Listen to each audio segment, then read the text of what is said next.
नमः शिवाय। हर हर महादेव। दोस्तों, आपके अपने चैनल शिव धार्मिक में आपका बहुत बहुत स्वागत है। भगवान भोलेनाथ की कृपा आप पर और आपके परिवार पर सदा सर्वदा बनी रहे। दोस्तों, आज की वीडियो में हम सुनेंगे सोमवार की व्रत कथा। तो आप कथा को ध्यानपूर्वक तथा श्रद्धापूर्वक सुनिए और कथा को बीच में अधूरा नहीं छोड़िए। कथा आपको पसंद आए तो वीडियो को लाइक करके चैनल को सब्सक्राइब कर लें। इससे ये होगा कि इस चैनल पर वीडियो को लाइक करें। आपके लाइक से मुझे पता चलता है कि मेरे द्वारा बनाई जा रही वीडियो आपके लिए उपयोगी है, आपको पसंद आ रही है। और हाँ, चैनल पर नए हैं, अभी तक चैनल को सब्सक्राइब नहीं किया है, तो अगर आज की वीडियो आपको पसंद आए, ऐसी ही वीडियो देखना आपको पसंद हो, तो चैनल को सब्सक्राइब करके बेल आइकन को प्रेस कर दें। इससे ये होगा कि इस चैनल पर अपलोड होने वाली वीडियो की नोटिफिकेशन आपको सही समय पर प्राप्त होगी। तो आइए सुनते हैं भगवान भोलेनाथ की ये पावन कथा। किसी नगर में एक धनी व्यापारी रहता था। दूर दूर तक उसका व्यापार फैला हुआ था। नगर के सभी लोग उस व्यापारी का सम्मान करते थे। इतना सब कुछ संपन्न होने के बाद भी वह व्यापारी बहुत दुखी था, क्योंकि उसका कोई पुत्र नहीं था, जिस कारण अपने मृत्यु के पश्चात व्यापार के उत्तराधिकारी की चिंता उसे हमेशा सताती रहती थी। पुत्र प्राप्ति की इच्छा से व्यापारी प्रत्येक सोमवार भगवान शिव की पूजा व्रत किया करता था और शाम के समय शिव मंदिर में जाकर शिव जी के सामने घी का दीपक जलाया करता था। उसकी भक्ति देखकर माँ पार्वती प्रसन्न हो गई और भगवान शिव से उस व्यापारी की मनोकामना पूर्ण करने का निवेदन किया। भगवान शिव बोले, इस संसार में सब उसके कर्म के अनुसार फल की प्राप्ति होती है। जो प्राणी जैसा कर्म करते हैं उन्हें वैसा ही फल प्राप्त होता है। शिव जी द्वारा समझाने के बावजूद माँ पार्वती नहीं मानी और उस व्यापारी की मनोकामना पूर्ति हेतु वे शिव जी के बार बार अनुरोध करती रहीं। अंततः माता के आग्रह को देखकर भगवान भोलेनाथ को उस व्यापारी को पुत्र प्राप्ति का वरदान देना पड़ा। वरदान देने के पश्चात भोलेनाथ माँ पार्वती से बोले, आपके आग्रह पर मैंने उसे पुत्र प्राप्ति का वरदान तो दे दिया, परंतु इसका यह पुत्र 16 वर्ष से अधिक समय तक जीवित नहीं रहेगा। उसी रात भगवान शिव उस व्यापारी के स्वप्न में आए और उसे पुत्र प्राप्ति का वरदान दिया और उसके पुत्र के 16 वर्ष तक जीवित रहने की भी बात बताई। भगवान के वरदान से व्यापारी को खुशी तो हुई, लेकिन पुत्र की अल्पायु की चिंता ने उस खुशी को नष्ट कर दिया। व्यापारी पहले की तरह सोमवार के दिन भगवान शिव का विधिवत व्रत करता रहा। कुछ महीनों बाद उसके घर एक अति सुंदर बालक ने जन्म लिया और घर में खुशियां ही खुशियां भर गई। बहुत धूमधाम से पुत्र जन्म का समारोह मनाया गया, परंतु व्यापारी को पुत्र जन्म की अधिक खुशी नहीं हुई, क्योंकि उसे पुत्र की अल्प आयु के रहस्य का पता था। जब पुत्र 12 वर्ष का हुआ तो व्यापारी ने उसे उसके मामा के साथ पढ़ने के लिए वाराणसी भेज दिया।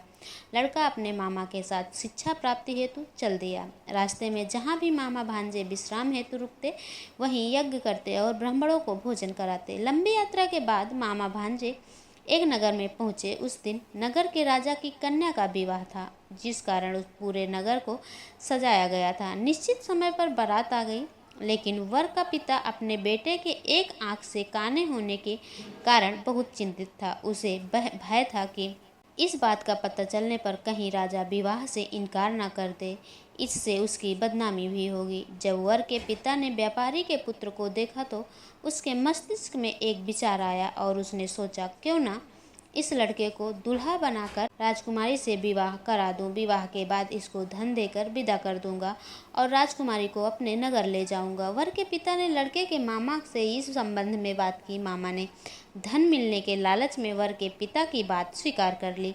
लड़के को दूल्हे का वस्त्र पहनाकर राजकुमारी से विवाह करा दिया गया। राजा ने बहुत सारा धन देकर राजकुमारी को विदा किया। शादी के बाद लड़का जब राजकुमारी के साथ लौट रहा था तो वह सच नहीं छिपा सका और उसने राजकुमारी की चुनरी में लिख दिया, राजकुमारी, तुम्हारा विवाह मेरे साथ हुआ था। मैं तो वाराणसी पढ़ने के लिए जा रहा हूँ और अब तुम्हें जिस नवयुवक की पत्नी बनना पड़ेगा वह एक आंख से अंधा है। जब राजकुमारी ने अपनी चुनरी पर लिखा हुआ पढ़ा तो अंधे लड़के के साथ जाने से इनकार कर दिया। राजा को जब यह बात पता चली तो उसने राजकुमारी को महल में ही रख लिया। उधर लड़का अपने मामा के साथ वाराणसी पहुंचा और गुरुकुल में पढ़ना शुरू कर दिया। जब उसकी आयु 16 साल की हो गई तब हुई तो उसने यज्ञ किया। यज्ञ के समाप्ति पर ब्राह्मणों को भोजन कराया और खूब अन्न वस्त्र दान किया। रात को वह अपने शयन कक्ष में सो गया। शिव के वरदान के अनुसार शयन अवस्था में ही उसके प्राण पखेरु उड़ गए।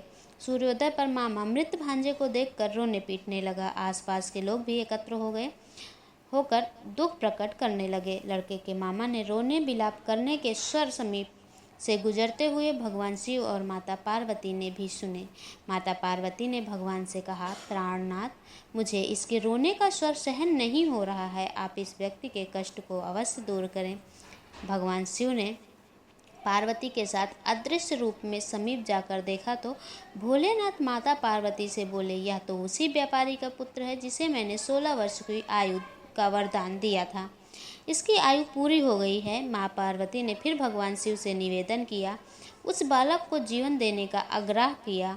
माता पार्वती के आग्रह पर भगवान शिव ने उस लड़के को जीवित होने का वरदान दिया और कुछ ही पल में वह जीवित होकर उठ बैठा।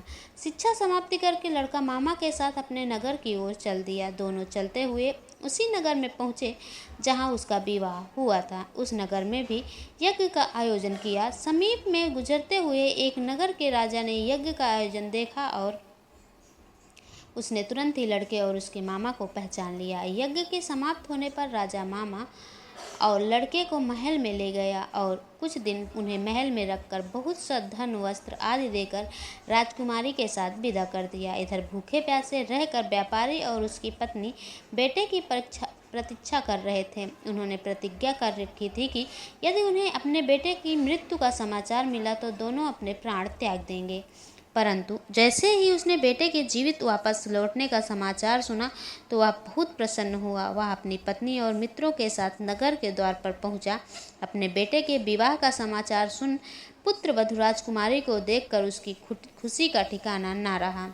उसी रात भगवान शिव ने व्यापारी के स्वप्न में आकर कहा, हे श्रेष्ठी, मैंने तेरे सोमवार के व्रत करने और व्रत कथा सुनने से प्रसन्न होकर तेरे पुत्र को लंबी आयु प्रदान की है। पुत्र की लंबी आयु जानकर व्यापारी बहुत प्रसन्न हुआ। शिव भक्त होने तथा सोमवार का व्रत करने से व्यापारी की सभी मनोकामनाएं पूर्ण हुई। इसी प्रकार जो भक्त सोमवार का विधिवत व्रत करते हैं और व्रत कथा सुनते हैं उनकी सभी इच्छाएं पूरी होती है। तो भगवान भोलेनाथ की जय। दोस्तों, आशा करती हूँ वीडियो आपको पसंद आई हो। मिलती हूँ मैं अगले वीडियो में अगली जानकारी के साथ। तब तक के लिए नमस्कार।